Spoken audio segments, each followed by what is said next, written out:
وَالَّذِينَ يَقُولُونَ رَبَّنَا هَبْ لَنَا مِنْ أَزْوَاجِنَا وَذُرِّيَّاتِنَا قُرَّةَ أَعْيُنٍ. This is the dua of this ummah today. Let me tell you something, guys. I've traveled not that much, but I've traveled enough. I've seen enough of the ummah to be able to make some observations. The crisis of the ummah is not economics, it's not politics, it's not education, it's not corruption. That is not the crisis of the ummah. The crisis of the ummah is that the family unit is being destroyed. People don't know how to raise their kids anymore. People don't know what it means to be parents anymore. Husbands don't know what it means to be a husband anymore. Wife doesn't know what it means to be a wife anymore. Children don't know what it means to be children anymore. That is being destroyed by the modern context we live in. And when we learn this dua, we learn that one of the things that will protect us, will save us, save our ummah, is that we protect our family. We protect that unit. The biggest priority the parents in this room have, the biggest priority you have is the Islam of your children. What will they do when you're gone? Are they only making salat because you're standing over there? Or are they making salat because you've been able to put the taqwa of Allah in their hearts? Yaqub alayhi salam is dying. He's dying. And he looks at his children and says, مَا تَعْبُدُونَ مِن بَعْدِي أَمْ كُنْتُمْ شُهَدَاءَ إِذْ حَضَرَ يَعْقُوبَ الْمَوْتِ إِذْ قَالَ لِبَنِيهِ مَا تَعْبُدُونَ مِن بَعْدِي. He's dying and he looks at his children and says, what are you going to worship after I'm gone? While I was here, you used to pray. You used to worship Allah. You used to make dua to Him. But I'm leaving. What are you going to do after I'm gone? What are you going to do? That's tarbiyah. This dua, our master, give us the gift. Hablana. Give us the gift. Not atina, not a'tina. Right? It's hablana, from hiba. From hiba. And hiba in Arabic means a gift that you didn't expect. Ya Allah, give us the unexpected, undeserved gift. What gift? Min azwajina wa dhurriyatina qurrata a'yun. From our wives and our husbands and our children, give us what makes our eyes so happy that it makes us cry. Qurrata a'yun. It cools our eyes. You know what that means? It makes you so happy you want to cry. When you listen to your child recite Quran, and they love reciting Quran, then it makes you so happy you want to cry. When you look at your wife and how she's raising your children, it makes you so happy you want to cry. When she looks at the husband who wakes up his children for Fajr and takes them to the masjid, she wants to cry. She's so happy.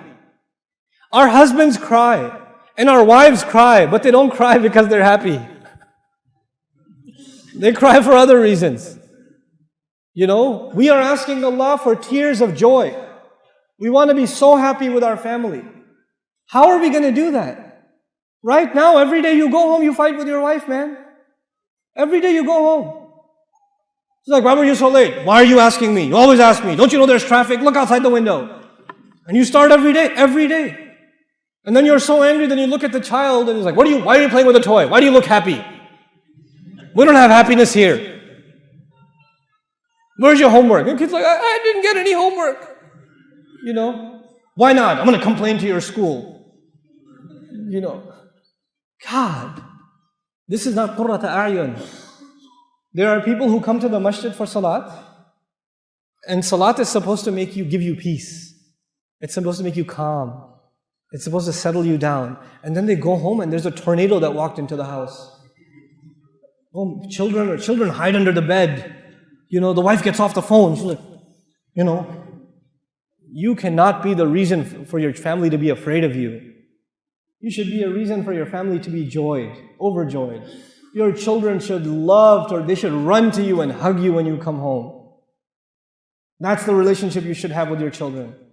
And while I'm on this topic, 20 years ago, 30 years ago, 40 years ago, parenting was different. Now it's not the same. You cannot afford to be, I'm talking to the fathers here, you cannot afford to be authorities over your children. You cannot afford that. You have to be friends and authorities with your children. Our fathers were not friends with us. They were authorities.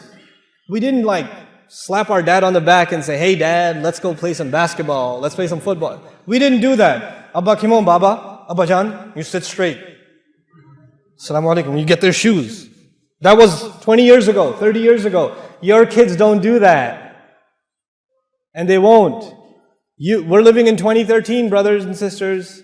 We have to accept reality. Our children are exposed to a lot of things. It doesn't matter if you're in the Muslim world or anywhere else. Ihtiram will remain. You have to respect your parents. But our children, the only one who will give them the love of Islam is you. And you will not be able to give it to them if you're only an authority. If you only yell at them and tell them what to do, but you're not their friend.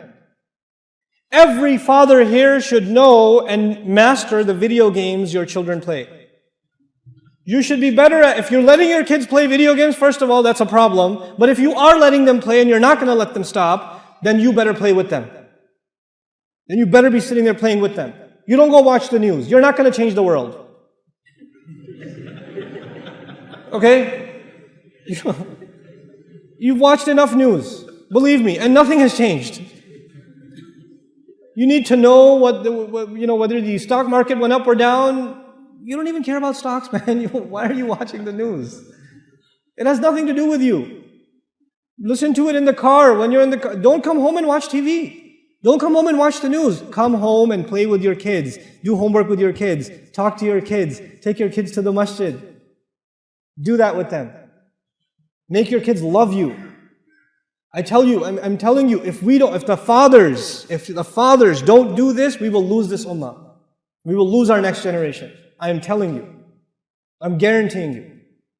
This is the real problem. I cannot come from America. Sheikh Mufti Min cannot come from, all of different places in the world. And they come and they sit here and they give you a dars. We can only help a little bit. We can only help a little bit. The real change that will come in your child's life will come from you. Will come from you. رَبَّنَا هَبْ لَنَا مِنْ أَزْوَاجِنَا وَذُرِّيَّاتِنَا قُرَّةَ أَعْيُنٍ. And now let me talk to the sisters for a little bit. Sisters, you're stuck with your husband. Stop being angry. Accept it. And try to love your husband. Try to make your husband happy. Because believe me, if he gets even a little bit happy, you will be really happy. I'm telling you, right now you say, I'm angry, why should he be happy? I know you, I know. I've talked to enough of you, I know. He doesn't care about me, why should I care about him? And he thinks the same thing. She doesn't care about me, why should I care about her? You start. You be nice to him. You smile at him and he'll get all shocked. Like, why are you smiling? What? Is everything okay? Is your mother here? Is that You have to be nice to your husband. Don't dress up when you go to a wedding. Dress up for your husband. Even if you have 4 kids, it doesn't matter. Dress up for your husband. There's enough shaitan and fitna outside. So your husband should find beauty in you, not anywhere else. You should compliment your wife. You should say nice things to your wife. You shouldn't just always complain. Where are the keys? Where's the mail? Did you get the groceries? Did you do this? Oh, you didn't do anything. Oh, you don't listen to me. Stop, man. There's not enough salt. There's too much salt. There's not enough sugar. There's too much sugar. There's not hot enough. It's too hot. Stop. Say nice things to your wife. And I know if you're like Indian, Pakistani, then it's very difficult for you. I know. It's very hard to say nice things to your wife. In our culture, if you say nice things to your wife, your ribs hurt. Like, so you have to immediately follow it up with something mean. You have to say something bad right after to balance the equation. You can't just say nice things. So if the food is really good, you're like, oh, aaj to bada acha khana banaya, but I still hate your mother. It's like something. You have to, you have to add something,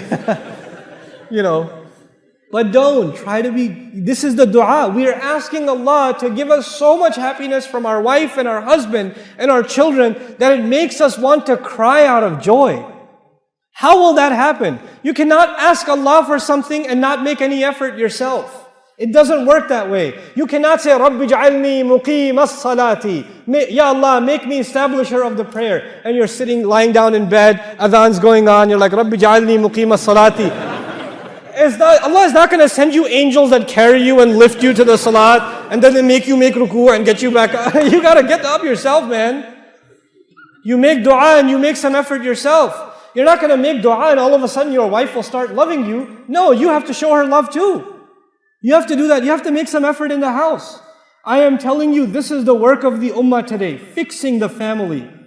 fixing the family. And when our children see that the husband and wife are fighting with each other, they slip through the cracks.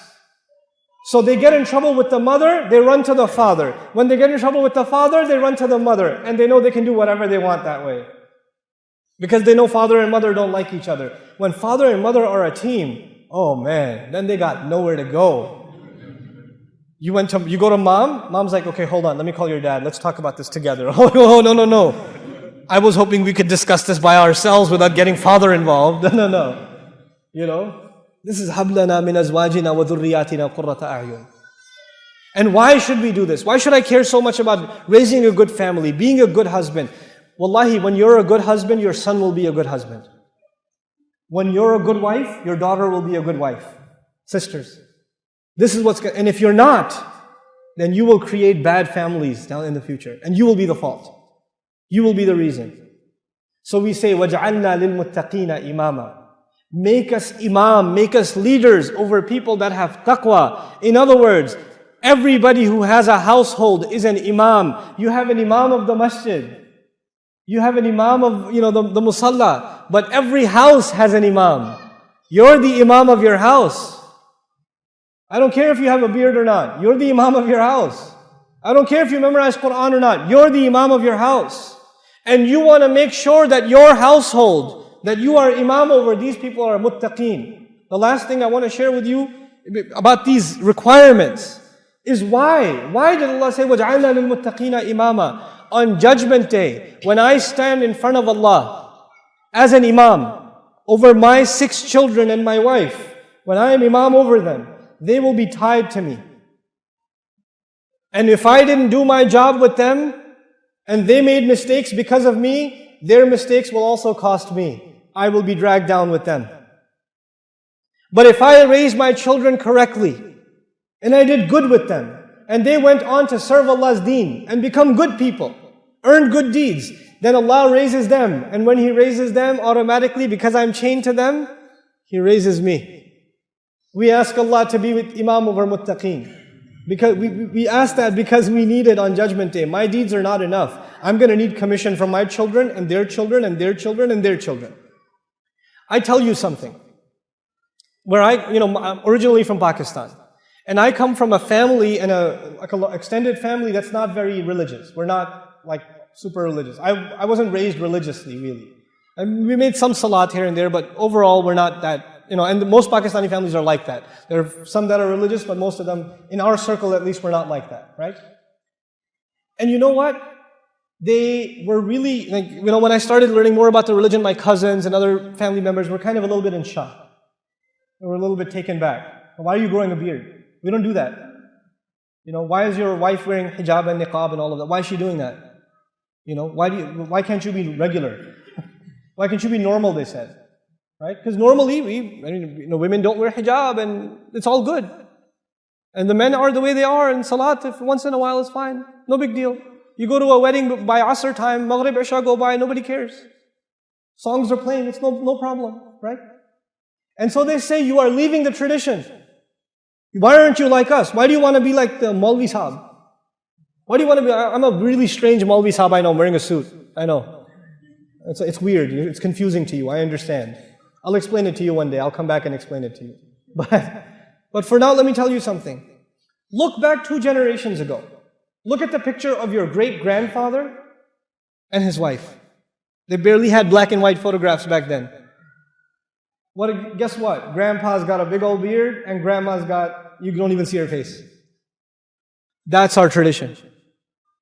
Someone in this lineage decided that they will not take the deen seriously. And then their children decided not to take it. They take it even less seriously. And their children take it even less seriously. Until you get to a point where they're not even Muslim. I met a fellow, I was at a Quran conference in Las Vegas. I swear, it was a Quran conference. Okay?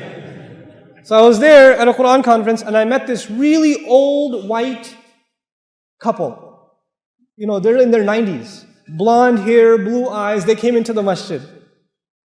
And I said, what are you doing here? He goes, well, we just became Muslim last year. And we decided that we want to meet as many Muslims as we can before we die. So we go stop at every masjid in America. And we started in Ohio and now we've made it to Vegas. And we're going to go on to California and so on. And I was like, why did you become Muslim? A 91-year-old man and woman who become Muslim.